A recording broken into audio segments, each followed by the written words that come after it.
right, everybody, welcome to another Cannabis Minority Report podcast here with the NCIA, the National Cannabis Industry Association. I'm Mike Lomuto, your host, and I'm also the DEI manager at the NCIA. So today we have an awesome episode for you. This is a real privilege that we get to sit down with MDR, Michael Diaz-Rivera, a man who has been doing a lot of great things in Colorado and really around the country and really setting the tone for a lot of folks and a leader. I know this man is an inspiration to many because I constantly hear folks say he is an inspiration to them. So this is really going to be a great episode. We're going to talk about some great stuff. Michael's got a great heart. I can't wait to get into conversation about everything. To start off, like we do every single week, we talk about some announcements and some news stories. We're going to get through those. And today we're going to be a little bit on the quick side because I do want to get to a conversation with Michael quicker.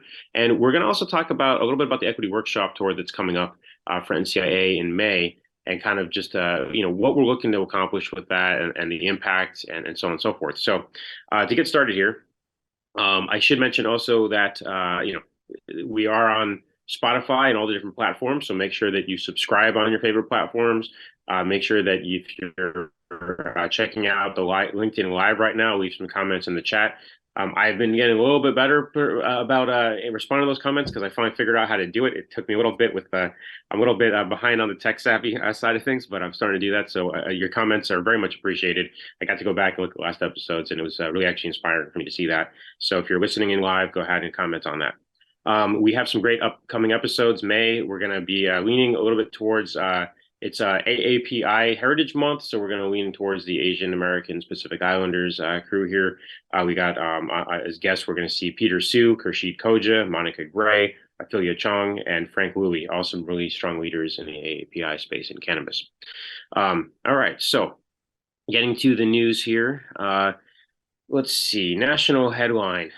Small Business Tax Equity Act introduced in the House of Representatives to provide tax parity for cannabis businesses. So this was introduced, I believe, last week. NCA put out a press release about this. This is bipartisan legislation, right? And it would modernize the tax code by treating state licensed cannabis businesses like other legal entities. Basically, this repeals 280E. 280E, for those of you that aren't aware of the really extra burdensome tax liabilities that people in this industry have to deal with, is we're not allowed, if you're a plant touching business, you're not allowed to take deductions on regular normal business expenses. And so some businesses end up paying like a 70% liability, depending on how they do their taxes, depending who they've hired, depending on what their business model is. It adds a lot of burden, not just in paying the taxes, but also in managing it and figuring out how to manage your flow and so on and so forth. So seeing this repealed will be awesome. A factoid here, let's see, I got for you is this is being pushed forward by Representative Blumenauer as well as Nancy Mace from South Carolina and Barbara Lee from California. They are the original co-sponsors. And this is also another pitch for, hey, this is what we're going to be doing in lobby days next month in DC, May 16th, May 18th. We'll be there as small businesses, as operators, lobbying on behalf of the industry to get 280E repealed, to push forward on this bill that repeals 280E, as well as safe banking and some other matters as well.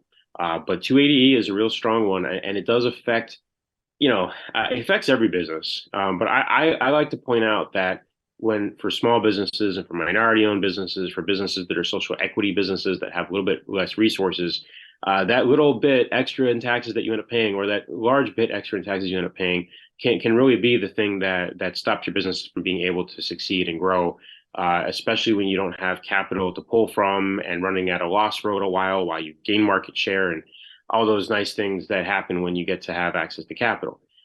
So when we talk about equity in the industry, repealing 280E would actually create a lot more equity. Yes, it would also help out the big guys. It would help out those folks that don't need any help. But hey, you know what?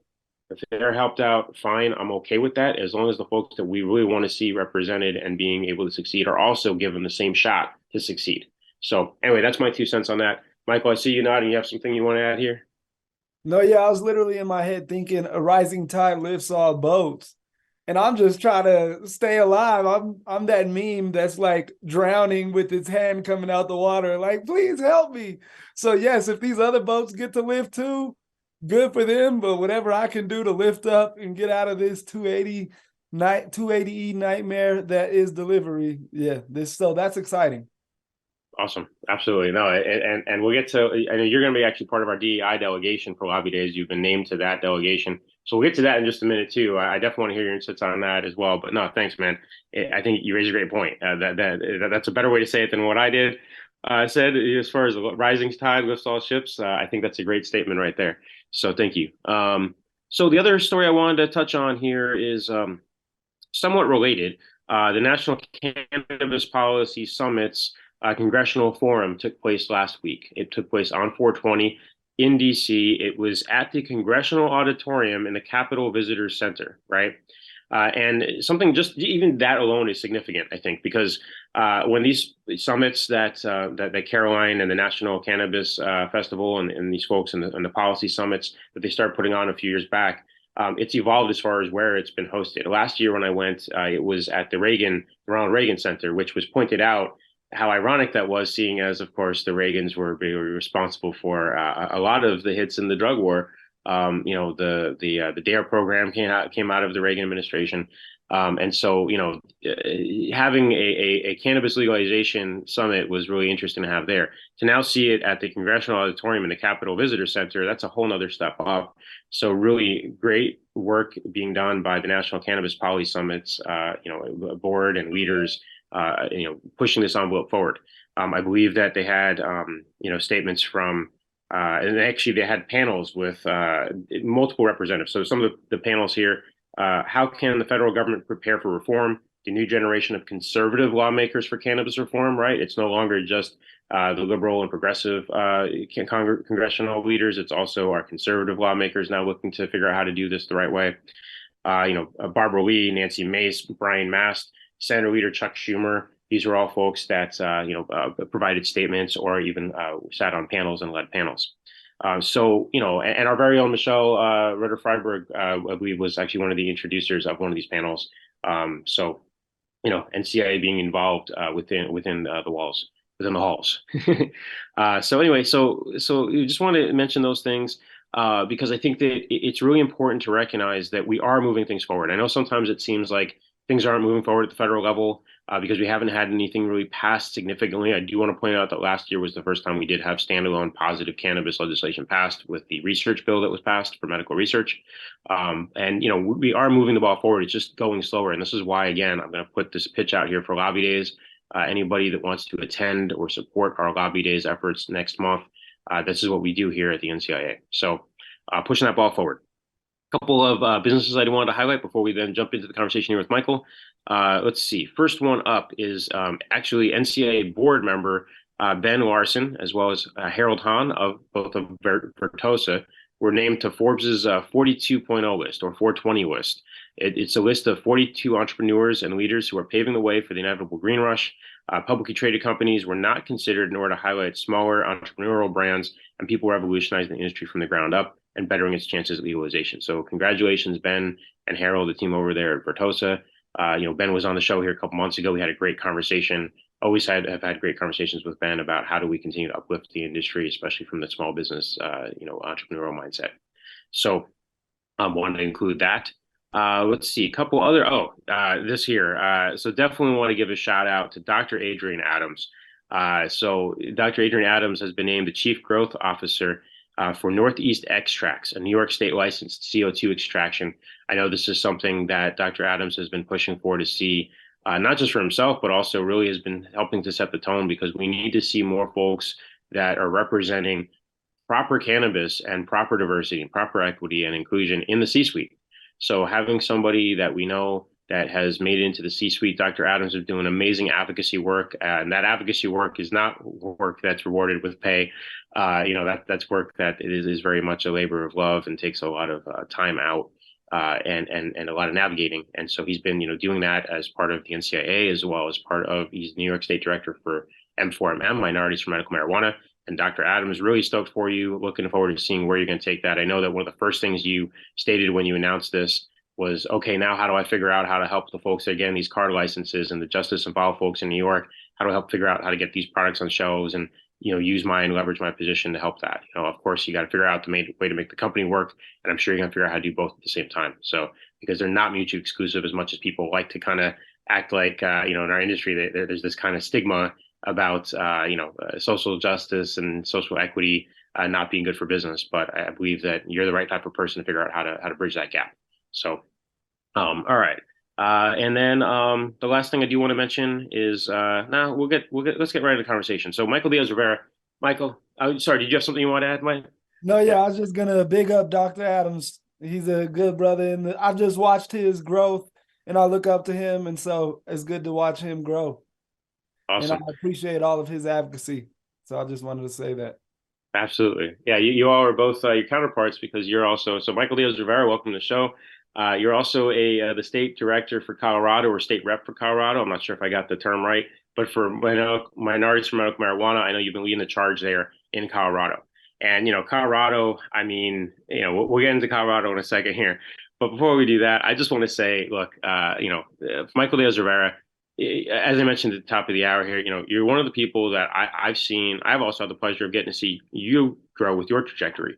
And one of the things that I've really appreciated is your constant diligence in figuring out how do I move forward? How do you move forward as an individual within this industry, but in such a way that, to your point earlier, lifts up all the other ships?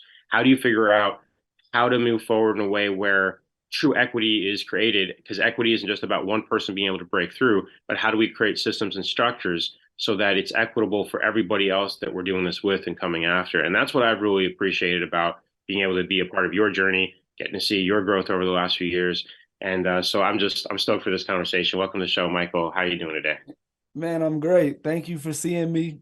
And yeah, I appreciate your advocacy as well. All that you do for NCIA and outside of NCIA, all that you've done for me, all the game that you've given me, I can't thank you enough. Thank you, Mike. Awesome. Yeah, no thanks, man. It's a great way to start a Monday or whenever anybody's listening to this. And for those of you who don't know, Better Days Delivery is Michael's company, a delivery company in Colorado. And so Colorado, look, it's Colorado's been an interesting state, right? You do delivery there, and Colorado has, for lack of a better way of putting it, well, Colorado really stood up very inequitably. Colorado, when it first came out, actually had laws in place that excluded people that were coming from the legacy market, coming from the social equity space, literally exclusionary policies that were put into place that really, in a lot of ways, helped to shape and frame the way that the rollout has gone in the rest of the country in such an inequitable fashion. It's not to say there aren't lots of great people in Colorado trying to stop that from happening and trying to work it in a great way. We know that there are, but there's also been a history of it, being not the most equitable industry. So for you, you're coming into the state and you're basically operating. We see you operating out there in these kinds of conditions, right? In a state that has, at worst is even hostile towards social equity and folks that are trying to create social equity. And at best, just sometimes doesn't even really seem to understand it or have it even within the radar because it's kind of all wrapped up in its own self. So, can you tell us a little bit about kind of what the journey's been like there and what it's like to be operating in those kinds of conditions, so to speak? Yeah, it's been a fun ride. Yeah, I'll start with that. And actually, I'll go all the way to the beginning to say, yeah, I'm born and raised in Colorado. And Colorado is the champions of what is the word that I'm trying to say? Subtle aggression, subtle microaggressions is what Colorado is. It's been my whole life. So I've always learned to just navigate of like, oh, this person doesn't want me here. They're going to try to put up whatever challenges they can, but I'm not going to let that stop me. And so, yeah, that's part of my story is I grew up here in Colorado, got a felony for weed, and I was just 19 years old running a legit weed business. It wasn't licensed, but I was able to pay my bills off of it. And so it's something that I had a lot of shame of. And now I'm actually even just flipping that on its head to say, like, to talk about what you're saying. I got a felony for weed possession. And then those rule makers at the time, they put in rules to make sure that those like me that come from the legacy market weren't able to come in. And they literally made it a systemic attempt to just keep marginalized community from being able to access the industry. And so I followed my other passions of community and education until now I've been able to get into Colorado through social equity. But even the way social equity has been set up in Colorado is not sustainable. And I'm grateful for the opportunity. Better days are on the way is my main saying, because it's a sign for not only me, but my customers and community that our worst days are behind us. With hard work and determination, we can overcome anything. And so even though delivery is not a viable business model right now, we're still working to overcome it, to just make it work. As they say, take lemons and make lemonade. And so, yeah, I'm just Right. committed, thankful for my current dispensary partners and just continuing to work at it. I don't know Yeah, if no, I that's answered something your that, question, but yeah. absolutely. I think that the thing that I really glean out of that is, looking at it from the perspective of understanding the history, understanding not only the history, but the current state of affairs. And, growing up out here in the Bay Area, I think it's very similar. It's a lot of folks talk about how progressive and welcoming things can be. And at the same time, it's kind of like, well, not really. There's a lot of those, to your point, the subtle aggression, the subtle closing of doors, and sometimes not the not so subtle way. But I think that the thing I really gathered from what you're saying is, okay, that's all the case, and yet you're still appreciative of the opportunity in front of you. You're still recognizing that better days are ahead. And I think that is a key that everybody really needs to be understanding of. So how do you keep yourself in that space of knowing better days are ahead when you know you're also working in a business that is not really set up for success because of the business model and the license type itself? How do you keep yourself really moving forward and staying positive and not recognizing better days are ahead? Man, it's my support system. First off, so much gratitude to my partner and my kids. Shout out to their artwork on the wall behind me. But on those low moments where I'm home just sad about the business and like it's not making sense, my kids won't allow that. Like, I can't just be sad dad in the space. I've got to contribute something valuable. So I'm super thankful for my kids and my partner doing extra work when I'm not able to be present, etc. And then even just like my community, my support system, even you, there have been times where I've been going through things personally and you've been able to give me advice. And other people just in Colorado, we've actually got a network of social equity operators, and and so I'm talking about Colorado, but also in NCIA, we've got our power hour every week that we're able to talk to each other just about our experiences and what we're going through. And it just helps to know that you're not alone, that you're not the only person dealing with these microaggressions. You're not the only person struggling financially, trying to figure out how to present yourself and navigate these spaces. So, yeah, just having community is what's been my saving grace. Oh, I appreciate that answer. I appreciate you plugging into all these different spaces and also helping to create spaces for others. In a minute, we're going to talk about the equity workshop tour, which I think really does accomplish a lot of what you're talking about, and not just the equity workshop tour itself, but workshops in general have the potential for that. But before we get into that, you mentioned your background in community education, being an educator. And when I see the also the your children's artwork on the background there, to me, like, I know your background, so I'm like, wow, okay, your kids must have a great experience being able to grow up with somebody that being raised by somebody that has the experience you have. So can you tell us a little bit more about your experience in education? Because it wasn't just an experience in education, right? You had a mission even when you were in that space as well. And then, how is that translated into your transition into cannabis and so anyway, if you give us a little bit of background about your experience as an educator. Yeah. Yeah. So what brought me to education was I was in college around the time of Trayvon Martin and Michael Brown being murdered. And so I was really thinking about Black men and the world that we were in and just how I could help out, what I could do.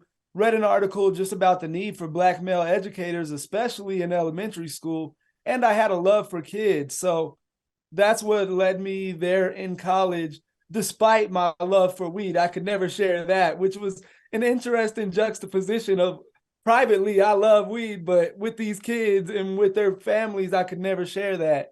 And so, but all of those skills have followed me into this business of my love of community empowerment and making sure that everyone is heard. That came from the classroom, is because I couldn't ignore students. And so now that I'm in the business space and that's the business way of doing of like be secretive and hoard the resources to yourself. And I'm like, no, everybody should have a chance to play and get a way to get access to this. And so that's just led me to this. And even just the politics of that's what led me away from education, was that it was just all about the politics of education and making sure things were looking right and that the money was being spent wherever it was being spent rather than just educating the kids. And so now that I'm in the weed delivery business, of course I have to pay myself, and it is about the money, but it's also about like healing and community empowerment and all of that stuff. So yeah. Yeah. Yeah. No, I hear you. Navigating the politics in our industry, I think, is a big part of why they say it comes with dog ears, right? And as a business that, to your point, is and those of you that are listening and watching right now that maybe not are not familiar with Colorado, the license there, the social equity licenses really that came on board after the fact, well after the market was already entrenched, and a lot of folks, like to Michael's point, weren't actually even allowed to not only own a dispensary, but even be a part of one, even be employed at one. When they finally reversed that and said, okay, actually now you can go ahead and get social equity licenses and welcome you in. The delivery license was kind of thrown up there as, hey, you can have this delivery license that we know isn't that viable. And we're going to also put a lot of parameters and restrictions on how it can be run, because there's a lot of, just being quite frank here, and I know Michael's not the one saying this, but I'll say it, is that, there's a lot of infantilization in the way that Colorado has rolled out their program, where it's very much like, the social equity operators are given a very narrow space to work in and have their hand kind of held, but without actual real resources then being able to be accessed. And not to say again, Michael's not the one saying this. And I do know that there's people that are in these offices, people like Tristan, who are doing really solid work to really try to figure out how to make this work. With the fact that the industry was rolled out so just poorly for several years. So I know that there's a lot of people now in these positions that were not there before, and I'm definitely not knocking them. But I think that the way it was rolled out was, quite frankly, done in a very terrible way. So anyway, so just want to give a little bit more context for that. That it's not like it's just, hey, you can go and get a license if you had a felony 10 years ago. So it wasn't like that at all. All right, because it is like that now in some of these states. Right now, some of these states with the rollout, that's actually the clarifying thing of, oh, if you have a certain charge, you can actually get to the front of the line with the license of and with the preferred types of licenses that exist, not just the one that was kind of after the fact. So with that said, Michael, you and this is a good segue for into the equity workshop tour, but you work with M4MM, and I know you also work with Ernest Tony over at BIPOC, and you've done some different collaborations with folks all over there in the state of Colorado. You all had a workshop, if I'm not mistaken, a few months ago. Can you tell us more about kind of the workshops that you've run in Colorado and what they were like, what the purpose was, what the outcomes were? Yeah, actually, and I wasn't able to attend this workshop because my daughter was being born 2 days before it, but I was part of the planning and everything, so I know what was in it and actually how it went because everyone checked in with me afterwards.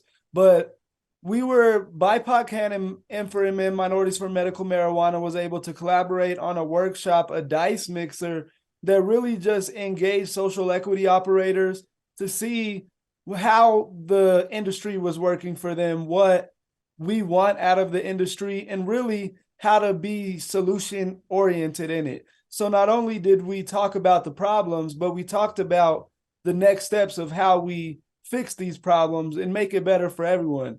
Because we know we can't just work for social equity operators. We have to work with the established operators as well. So that's our next steps, and hoping to work with you on that as well. Awesome. No, I appreciate that. So, and on that note, the solution driven, I think, is the thing that really sticks out to me, right? A lot of times when we talk about workshops, we're talking about two types of spaces. One space where people come together, and then let's just be real, things do devolve into kind of just, complaining about things and feeling camaraderie around that. And sometimes that can be really necessary and important because there can be a certain catharsis to that. But I think that sometimes it can leave folks in that space of, okay, so what did we do? What did we accomplish? So I love hearing that, what you are all focused on is being solution focused, solution driven. What about, as far as any outcomes that have come from that? I know it's been a few months since the workshop happened. Anything that's come of that since then? Like, are you guys planning something else? I know we've talked about doing something in the fall. Do you guys have anything coming up anytime soon? Well, there have been a couple of things that are coming out of it. We haven't scheduled our next workshop date, but there's actually a social equity bill that developed out of people just talking and figuring out how we could make things better for us. So we're currently trying to get this bill passed. It just passed I think it's an appropriations of the House committee, and it's to change the delivery model to make it more viable and allow e-commerce and allow cultivators and MIPS processors, etc., just other entry points into the industry in ways that customers can access the product. I would say that's a really awesome outcome, and definitely some solutions based and solutions driven outcomes there. So no, that's awesome, man. And this is what I'm saying, right? In cannabis, you have to be a business owner, and you also kind of have to straddle that line with advocacy. But I think the thing that is really makes it so that we're fueled to do so is that other word you used today, community.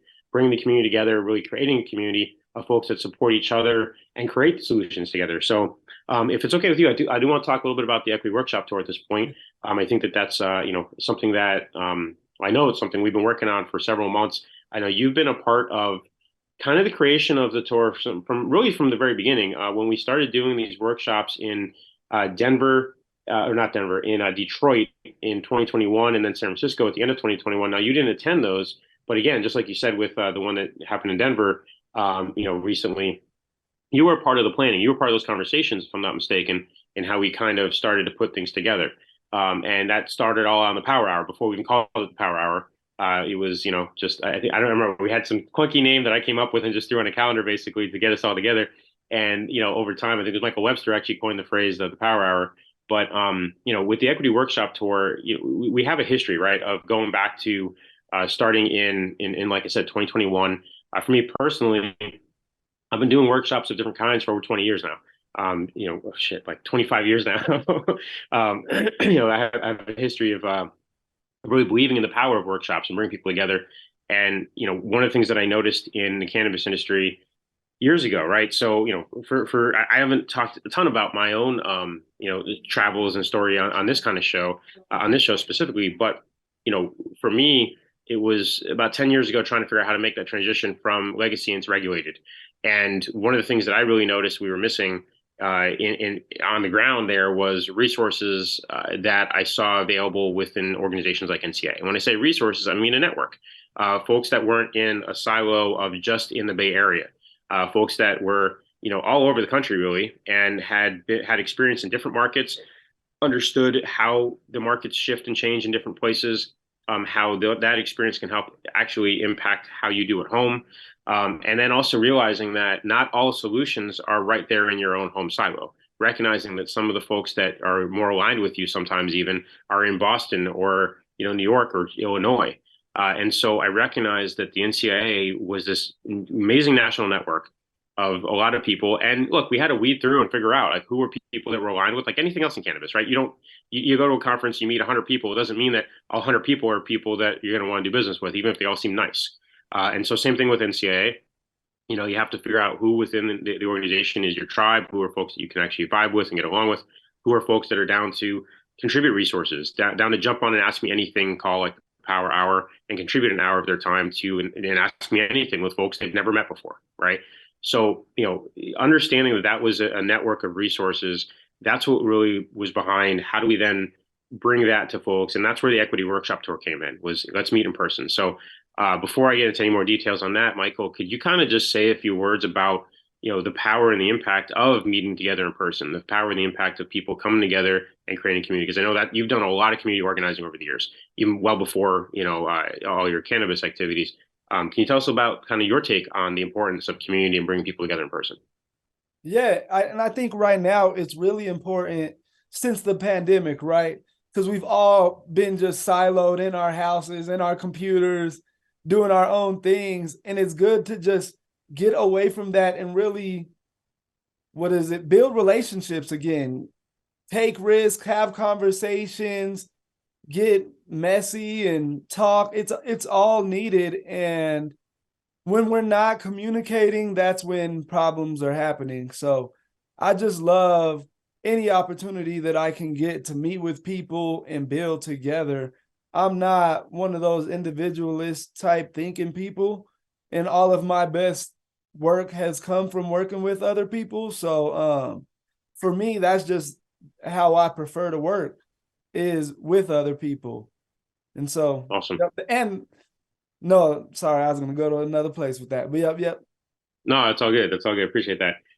So for those listening, if you are in either Chicago, Detroit, Jersey City, or Brooklyn, or if you're near those places or considering traveling to those places or doing business in those places, we are having workshops in these cities. Chicago is going to be Saturday, May 6th. It's 10 a.m. to 2 p.m. Detroit is Sunday, May 7th, 11 a.m. to 3 p.m. Jersey City, Thursday, May 11th, 10 a.m. to 2 p.m. And Brooklyn, Saturday, May 13th, 11 a.m. to 3 p.m. We'll have all this information up on our site really soon. We also, if you follow me on LinkedIn, I'm also been posting about it on LinkedIn. And you know the point in all of these workshops is to, as to Michael's point, to bring people together, to have the ability to have that space. And it's really, you know, look, we're working on specific deliverables, right? So we'll have, as far as, we'll have a panel discussion. I think we just confirmed some regulators from the office of the CRC in New Jersey for that panel. We're working right now on pulling in some folks from different agencies in New York as well as Illinois, and Detroit as well. So we'll have a panel session, and the panel will be just as much listening session as discussion, right? To Michael's point, it's about hearing each other. It's about being able to find solutions. And a big part of that comes from being able to sit down and have direct access to regulators and or leaders at national organizations like NCA or local organizations like the Cannabis Equity Illinois Coalition that does direct lobbying in Springfield, Illinois, to advocate for equitable, solutions similar to what Michael is doing there in Colorado. So the point being is that that's what the panel that we'll have is for. The panel isn't just for a bunch of talking heads to sit up there and kind of go through and talk about stuff. It's actually to have real live interaction and make sure that there's, a discussion so that we can have takeaways. Because what I have found from a lot of these regulators is that they want support and help too, right? A lot of these folks are taking arrows from all these different directions, and a lot of times because their state maybe set something up the way that they had no control over, and that's because they're balancing a million different interests. And so the more that we can really recognize that they're part of this ecosystem too and work together, I think that that is something that can be really healing and really transformative for this industry. So that's what we look at with the panels. We'll also have roundtable breakout sessions with industry veterans. The topics we're looking at right now are, working on supply chain.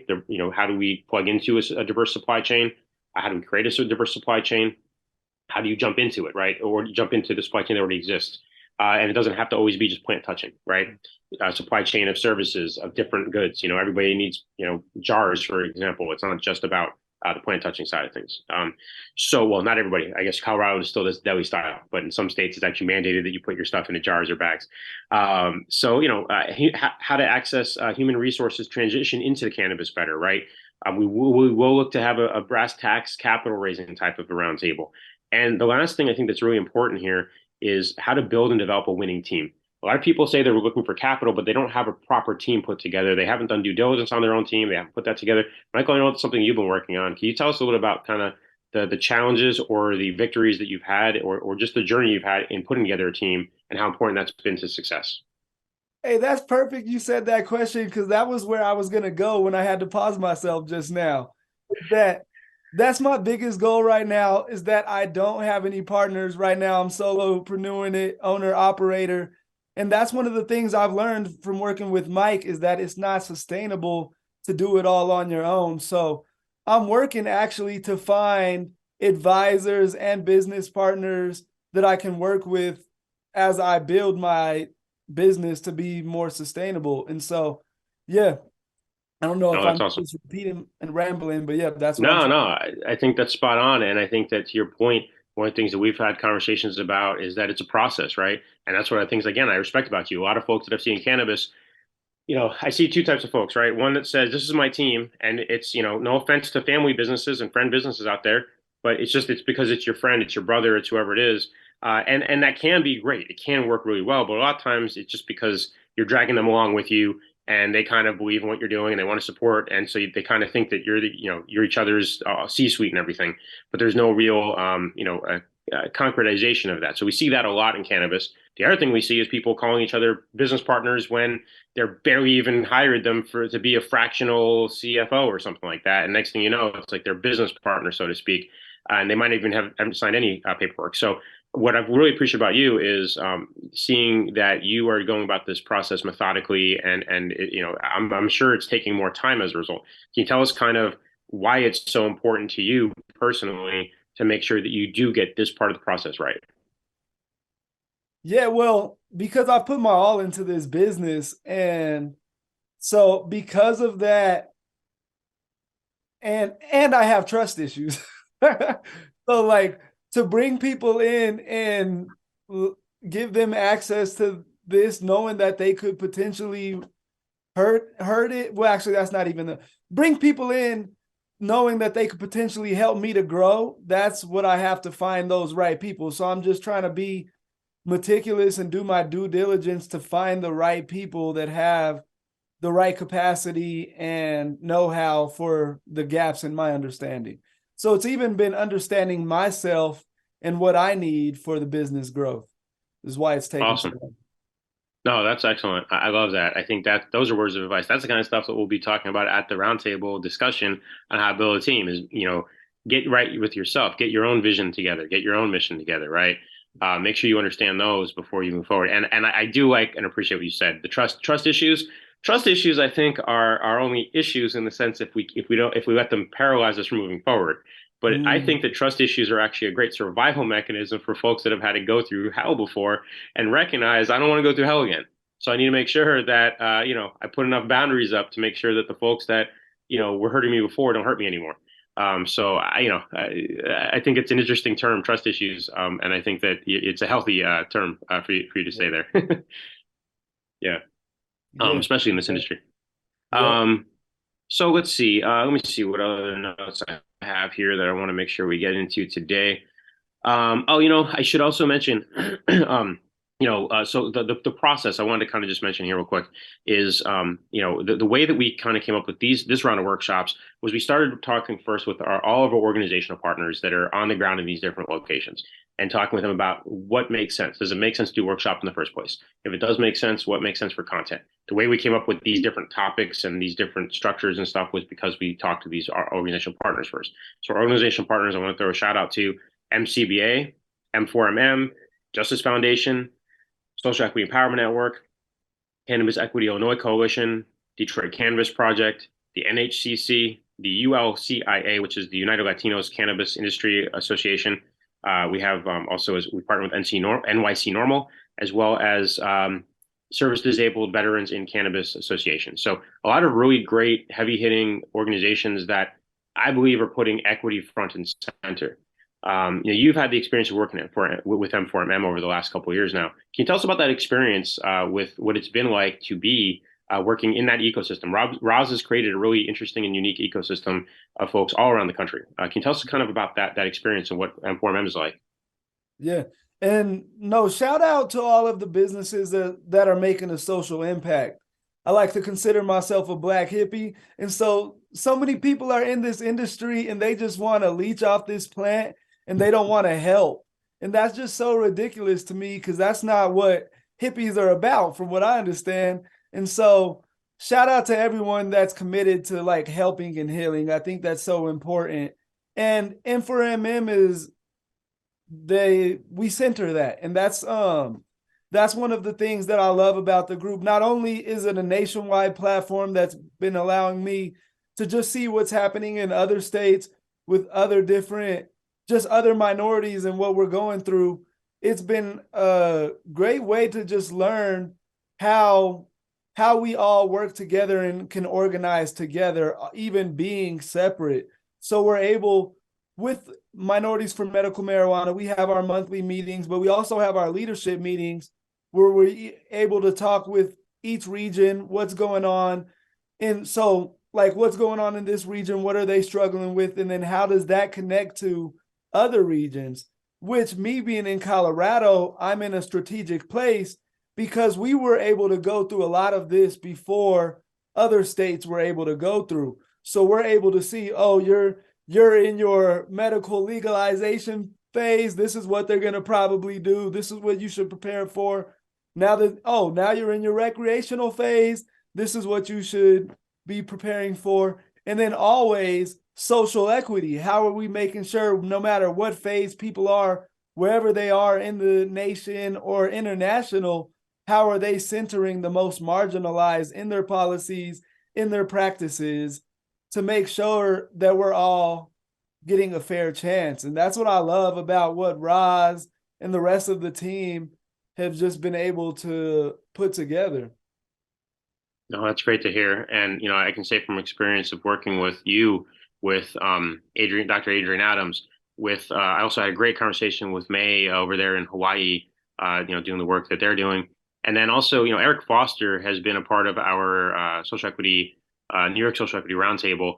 That guy, I say he's like a walking social equity, not even social equity, cannabis encyclopedia when it comes to understanding cannabis policy and how they interact in different states and stuff. He's like a walking encyclopedia. So no, it's great to see the work that you all are doing, and I'm looking forward to continuing to develop the relationship between NCIA and M4M. So the last thing I just want to kind of throw out here before we get into our break, which we'll come back and do our game here, Candy Quiz, is I've spoken recently about kind of the smoking circle and kind of how growing up, the smoking circle was an all-inclusive place, right? You want to see diversity, equity, inclusion. Like the way I grew up, at least, it was very much everybody was welcome. You didn't even have to smoke, right? It could be people that weren't even smoking, as long as you respected the circle and kind of the ethos of the circle. I feel like that's how the Power Hour, we've really set up a good ethos along those lines. With this equity workshop tour, that's the ethos we're looking to bring into play there. So my question for you is, can you tell us about kind of, I see you smiling too. What's your experience and your philosophy with the smoking circle, and how does that kind of bring into how you operate your business or your daily life? Yeah, no, that you just, man, you are asking all the right things. You always inspire me as usual.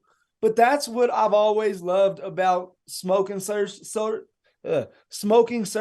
or smoking sessions, as I like to call it, is they're always good places where you're just in circle with people passing, you're all level and talking about things, you're just communicating. And so, actually, I already forgot your question, but I've recently been thinking about something I want to do in Colorado are these smoking sessions, which connects to what you're saying of you don't even necessarily have to partake in the plant as long as you respect the plant. And so, and actually with men, and specifically men of color, I've found myself oftentimes in sessions talking about things that we're not often talking about. And there's a lot of healing that we need to do.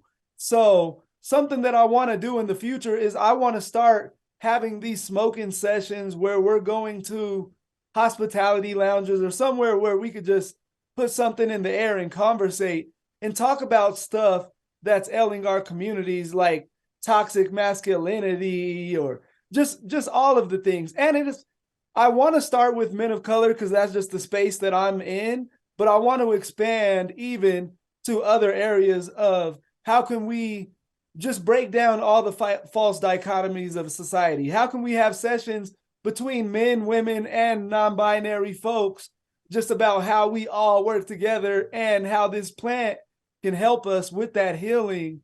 It's all about health equity, something that I've learned a lot about from you as well. So, Awesome. yeah, you got me excited, and now I'm rambling. But yeah, No, no, man. I sessions mean, coming you're soon. hitting on the head, and it remind me that we didn't even get to talk about lobby days. But we're gonna take a break here in a second. But lobby days is coming up. I keep throwing a plug out there for that. Michael Diaz-Rivera is one of our 5 delegates this year that is going to DC.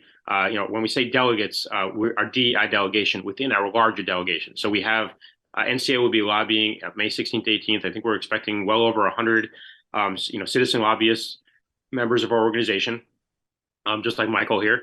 And within that space, we also have identified and designated a DEI delegation specifically tasked with making sure that, our talking points as an organization are indeed, giving a proper nod to DEI and understanding to incorporate and integrate DEI talking points, so that it is more equitable in our advocating and lobbying, as well as to kind of make sure that, as a delegation that's there on site, making sure that, hey, like, do folks, if there's folks that have questions and aren't sure about social equity policies and things of that nature, they're right there on site with us. Michael, congratulations on being, named to the delegation, as well as thank you so much for all the work you're doing that led to your nomination for that, because you're doing so much great work, as everybody here can hopefully hear and see. Good luck with Colorado also, by the way, and that social equity bill that's coming up. Is there anything that people can do to support that? Yeah, tune in, schedule for, actually, no, I'm not even really sure because I haven't been organizing it. But Okay. I think something that people can do is just follow what's been happening. It's been some really I don't know the right word, ominous stuff that the industry has been, or not even ominous, sneaky, insidious stuff that the industry has been doing on this, just not making it accessible to social equity folks. That's concerning me. So it's always best just to have the support from community, no matter where you are in this world. If you could just follow it and maybe write in the legislator or talk to people that you know about it, it'd be helpful. And any way I can support you, let me know. Awesome. So basically, what I'm hearing is hit up Michael on LinkedIn, on whatever other platform, and he'll be able to direct you towards the folks that are organizing the movement specifically. I know, Michael, you're really playing in more of a space of being a catalyst within the movement to make sure that, the movement stays honest. So with that said, we're going to go ahead and we're going to take a break here. We'll be right back, and we'll come back with our Canada quiz. So Vince, take us away. Well, here at the National Cannabis Industry Association, we have proudly represented small businesses across the cannabis industry since 2010. We represent Main Street cannabis, not Wall Street cannabis. We have come so far in this fight to legalize cannabis that it seems that it's almost inevitable, and we're the ones making sure that as those rules are written, they favor small businesses, mom and pop operators, and Main Street cannabis, not Wall Street cannabis.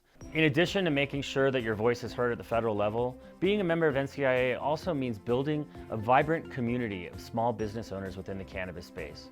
Because we can always learn so much better by working together, learning from our mistakes and our successes, and building this industry together. So if you're interested in making sure that small businesses and Main Street cannabis has a seat at the table, be sure to join NCIA at thecannabisindustry.org. All right. So great conversation here today with Michael Diaz-Rivera, MDR, the man, the myth, the legend, the brand, just doing great things out there in Colorado. And I know that people are rooting for you to succeed because, you got a great heart, man. And you're an inspiration to many, as I mentioned earlier. And I'm not just blowing smoke here, So that said, I do want to make sure I thank our sponsors. So our sponsors of the Equity Workshop Tour that's coming up, as we've been talking about today. Super appreciative of our gold sponsors for New York, Grow America Builders, and Etain Health, for the state of New York, for that workshop. We also have several silver sponsors from across the different tour stops that I definitely want to make sure to thank here. Indiva Advisors for New York and Chicago, Canis Capital for Detroit, the Mary Jane Consulting Group in New York, Zenco Payments in New York and New Jersey, Jeffrey Hoffman and Associates PLLC in New York, and then Grow America Builders actually doubling down in Chicago with a silver sponsorship as well. I also want to thank our venue sponsors, United Latino Cannabis Industry Alliance, Colixium, and the Cannabis Place. And then my company, Down Mastery, has come on board as the platinum or title sponsor for the workshop tour as well. So with that all said, we're going to jump right now into our game, Canada quiz. So Michael, thank you for joining us today. It's been a great conversation. Now we get to put you on the hot seat here for the Canada quiz game. So it's really just two questions. It's multiple choice. Should bring you back to the educational days, potentially, depending on how maybe you did educational space or not. So with that said, as Vince has mentioned to you, there's no preparing, so we'll just see how you do. So first question here. Licensed cannabis businesses have had several positive impacts in their communities, right? In your state of Colorado, with nearly 10 years of data now, one that stands out is the effects a dispensary has on crime rates in a neighborhood. On average, how much does crime fall in the proximity to a regulated storefront in Denver?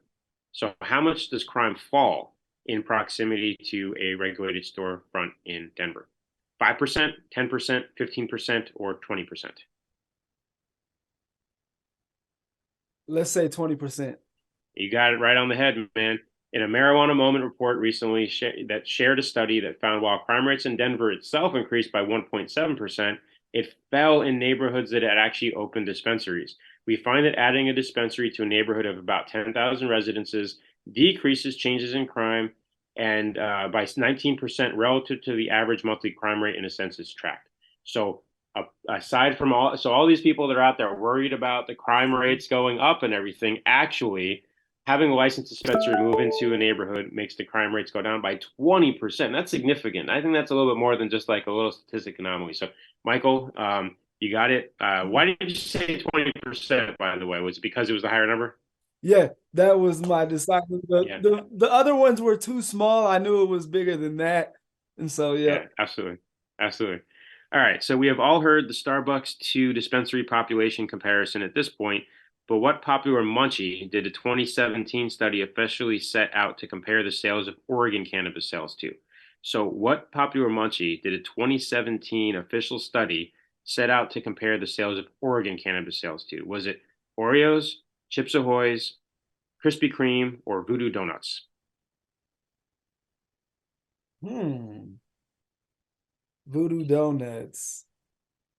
So you got that that's that Denver bias, right? Yeah. All right. So the answer is actually in a 2017 analysis by American trial lawyers. Okay, so this is like a real study, concluded that Oreos were outsold by Oregon cannabis 9-1. So meaning, cannabis was outselling 9 times to Oreos. The study also analyzed the sale versus Girl Scout cookies, DiGiorno pizza, Blue Diamond ice cream, Pringles, and more. Cannabis beat them all. So, everybody, they love taking the tax money from the industry, but we can't claim 280. We more reason why we got to be there in DC. Why I appreciate you coming out for that. Right. So, look, before we close out today, fun fact that I think you had submitted to us is that you eat. I want to say it's apples and peanut butter every single day. So I kind of just want to ask you about that. Like, what drives the apples and peanut butter every day? Do you just love those things, or what started this habit? Yeah, I just love them. I'm corny, but that apple a day keeps a doctor away. As a kid, I thought that was good. Actually, I just believed all types of random things. I thought coffee would stunt my growth, so I never drunk it, and then I never grew. But yeah, apples, I just loved apples because I thought they were going to make me healthy, but I just love a good apple and peanut butter. So it's usually my nightly snack. Awesome. You like crunchy or you like smooth? Yep, smooth. Smooth, okay. And which actually, I don't even like nuts. So it's well, peanuts are a legume anyway, right? I think they're a legume, right? Yeah. Technically. Yeah. So it's all good. Yeah, no, that's awesome. I like the crunchy. I like the smooth. I like all of it. Apples are great too. What kind of apples do you like? The Granny Smith are my favorites, but I've lately been getting into these red, what are they called? I can't even think of the name of them, but yeah. No worries. Granny Smith are my favorite for sure. Well, all right. So I know if we see you out there in Denver in a couple of months or in DC, we know we're gonna get the bag of apples all stocked up, and we know who's digging into the peanut butter at the end of the night. So awesome, man. No, it'd be great to see you out there in DC in a few weeks. It'll actually be the first time we get to meet in person. Yeah. We'll get to burn one. So anything else you want to kind of throw out here to the audience before we go ahead and cut out today? Yeah, if you're in Denver or if you're in Colorado, check out Better Days Delivery for your weed delivery services. Thank you, Mike and Vince, for all that you all do in the industry. I appreciate you all. And yeah, support us on this social equity bill, because when this passes, it'll do great things for the industry. Better days are on the way. Awesome. Michael, thanks for an inspiring conversation today. I love just being able to talk real with you, and all the best wishes to you and everything you're doing. For everybody listening today, thank you so much for joining us. Make sure you subscribe on those favorite platforms of yours. Make sure you tune in from beginning to end on every Monday live, 10 a.m. Pacific, 1 p.m. Eastern time, and leave those comments in the chat. We'll make sure we get to them. So thank you everybody so much for joining. Have a great week, and take it easy. Thank you so much from the NCAA. Bye. Cannabis Minority Report is a production of the National Cannabis Industry Association. We are hosted each week by Mike Lomuto, directed by Vince Chandler. Our producers are Bethany Moore and Aaron Smith, and our executive producers are Vince Chandler and Mike Lomuto.